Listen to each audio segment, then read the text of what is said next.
This is verse 33 of the 16th chapter, Gospel of John, the last verse of this chapter, which really completes an entire three-chapter discussion that Jesus has carried on with his disciples, introducing them in some ways to the prospects of what lies before them as he's going to be departing. But of course the promise is that he sends the Parakletos, the Holy Spirit, who is going to actually open for them an improved situation in terms of their work in the kingdom than they've had up till this point. They're somewhat perplexed at that, and yet Jesus doesn't shy away from asserting these things to them, and finally concludes this entire discussion with this remarkable statement, tauta.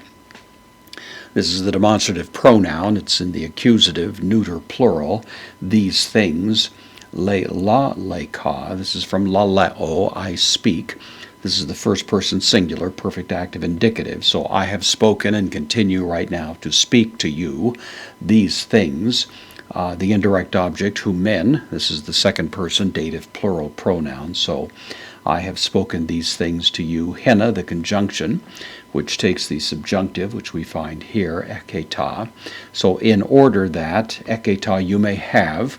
This is the second person plural, present active subjunctive, in order that you may have, and then in, the preposition with the dative, in emoi, in me, irene, peace. Our word irenic, of course, comes from this. So I have spoken these things to you in order that you may have peace in me, is the idea. Then in contrast to that, we have in, the preposition again, once again with the dative, in to cosmo. To is the article, it's the dative singular. In the cosmo, world, in the world, thlipsis, the word for affliction, difficulty in the New Testament.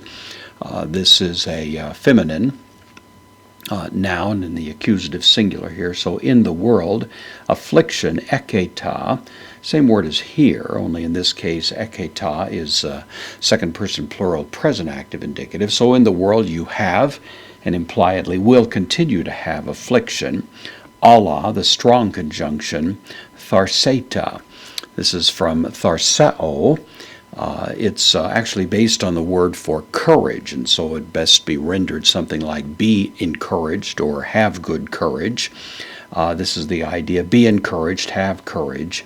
Ego, first person singular of the personal pronoun, ne niketa. This is from nikao, means to conquer. It can have a wide variety of applications, but to conquer especially on the battlefield, but in many other situations as well. Of course, the name Nicholas derives from this.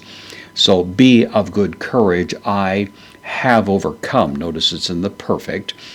So it suggests that this has already happened, is continuing to happen, and will continue in especially the events that are about to take place. I have overcome, or I have conquered ton cosmo, the world. So you're going to have affliction in the world, but be encouraged, because in spite of that, I have overcome the world. And then we're going to move into chapter 17, the so-called high priestly prayer of Christ, in which he punctuates this entire conversation with that remarkable appeal to the Father on behalf of the disciples.